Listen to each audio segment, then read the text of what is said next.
tetap jaga kesehatan ya dan patuhi protokol kesehatan. Dan ingat kuat-kuat kuotanya, jangan sampai kuotanya nggak ada, biar bisa tetap mengerjakan tugas ya. Oke, hari ini hari Senin tanggal 27 ya, 26 tanggal 26 Juli 2020. Nah, hari ini kita masih tetap akan membahas tentang yang namanya teks laporan hasil observasi setelah kalian sudah melakukan sebuah percobaan ya. Bukan teks laporan observasi, teks laporan percobaan ya. Jadi kita akan bahas tentang teks laporan percobaan ya. Jadi di sini kita akan mempelajari tentang teks laporan percobaan. Apa sih teks laporan percobaan ya? Ada di buku paket. Jadi teks laporan percobaan adalah teks yang umumnya digunakan dalam ilmu pengetahuan alam atau sains ya. Teks ini berfungsi untuk mencatat dan menguraikan suatu percobaan yang telah diselesaikan. Nah, teks laporan ini biasanya dibuat setelah kalian melakukan percobaan. Nah, bagaimana sih caranya membuat teks ini? Nah, untuk membuat teks ini, kemarin kan kalian sudah membuat ya laporannya kepada saya ya. Laporannya adalah yang saya baca gini. Kalau isi dari kalian gini. Kalian melakukan percobaan tentang balon. Jadi balon A yang diisi dengan cuka dan soda kue misalnya. Balon akan mengembang dengan sempurna ya. Sedangkan balon yang diisi dengan minuman soda itu tidak mengembang sempurna ya. Terus balon yang menggunakan garam ya sama mengembangnya lebih besar. Kebanyakan kalian kemarin membuat laporannya seperti itu. Nah, ini yang akan kita bahas ya. Jadi ternyata bagaimana sih cara membuat teks laporan percobaan? Laporan teks percobaan itu dibuat ya dengan menggunakan sistematika yang sudah ditetapkan dalam tata bahasa ya. Jadi tidak sembarangan dalam membuat sebuah laporan. Karena apa? Karena semua laporan itu nantinya akan dibaca oleh orang-orang banyak. Nah, ternyata di laporan percobaan juga ada yang namanya sistematika penulisan. Jadi nggak asal-asalan. Apa sih sistematika penulisan? Nah, ini akan kita bahas. Yang pertama,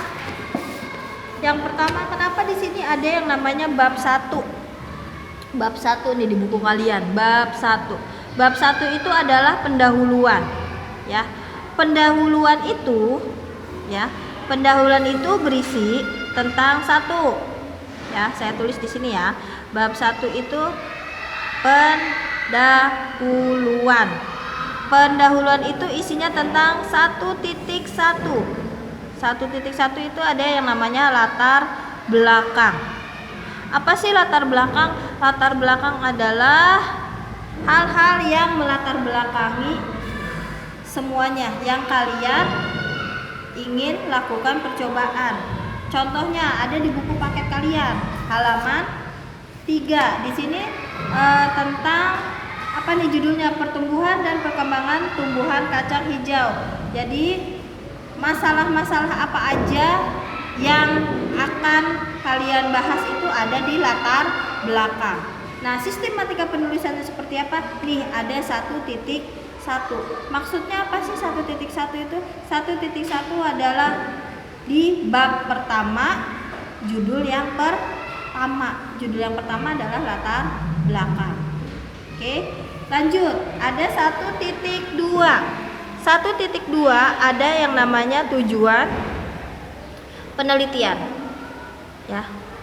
Yang namanya penelitian itu pasti punya tujuan. Kalian juga setiap melakukan apapun itu pasti punya tujuan kan, ya kan?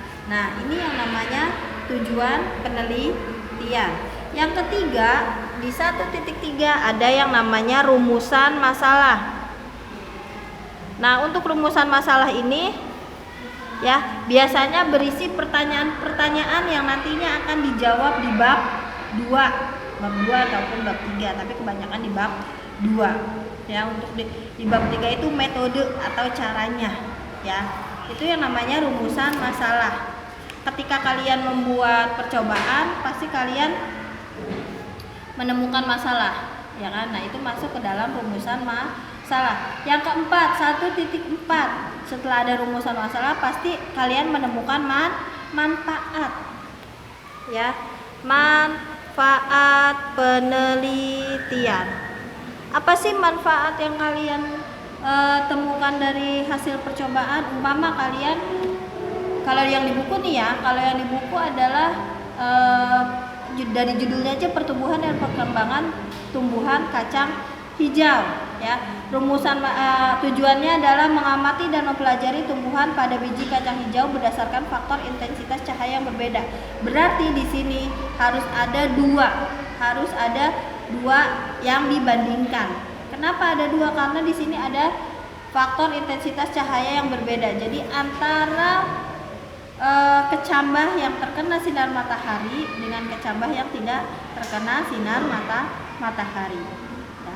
Nah, manfaatnya apa nanti ya. Terus lanjut kita ke bab 2 ya. Bab 2 yang tadi saya katakan ini isinya tentang pembahasan.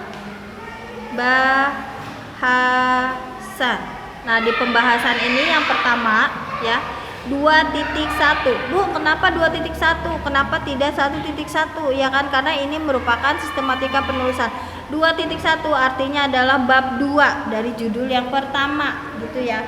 Di bab pertama ada yang namanya landasan teori. Ya. Isinya apa sih landasan teori?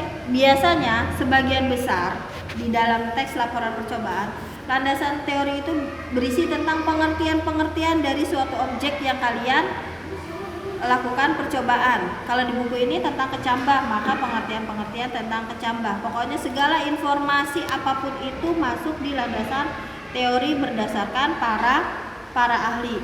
Baik itu pengertian, baik itu nama lain atau nama ilmiahnya dari kecambah ya. Bisa kalian baca sendiri ya di sini ya. Tuh, yang ini perkembangan, yang ini pertumbuhan primer, pertumbuhan sekunder ya. Paham dari landasan teori? Pokoknya yang berkaitan dengan kecambah tersebut atau berkaitan dengan objek yang kalian teliti.